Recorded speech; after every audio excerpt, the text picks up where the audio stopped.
হলো শাবান মাসের ফজিলত করণীয় আমল করণীয় হাদিসের আলোকে দয়া করে বলবে। শাবান মাস সম্পর্কে আমাদের অনেক মানুষই জানেন না যে শাবান মাসটা এমন একটা মাস যেই মাসে বান্দার আমল আল্লাহর কাছে সারা বছরের আমলের হিসাব দেওয়া হয়, জমা দেওয়া হয়। নবী করিম সাল্লাল্লাহু আলাইহি সাল্লাম শাবান মাসে সবচেয়ে বেশি নফল রোজা রাখতেন। রমজানের পরে বছরের 2 মাসে বেশি নফল রোজা রাখতে হয়, একটা হলো মুহররম, আরেকটা হলো শাবান। নবী করিম সাল্লাল্লাহু আলাইহি সাল্লাম সম্পর্কে আমাদের আয়েশা রাদিয়াল্লাহু আনহা, উসামা ইবনে যায়েদ রাদিয়াল্লাহু তাআলা আনহু আর বিভিন্ন হাদিস সাহাবীরা বর্ণনা করেছেন যে তিনি শাবানে যত রোজা রাখতেন রমজানের পরে অন্য কোনো মাসে এত রোজা রাখতেন না।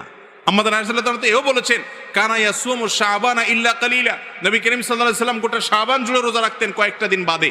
শেষের দিকে রোজা রাখতেন না, শাবানের শুরুর দিকে বেশি বেশি রোজা রাখতেন। শাবান মাস সম্পর্কে একজন সাহাবী জিজ্ঞাসা করেছেন, ইয়া রাসূলুল্লাহ, আমি আপনাকে শাবানে বেশি রোজা রাখতে দেখি, এর কারণটা কি?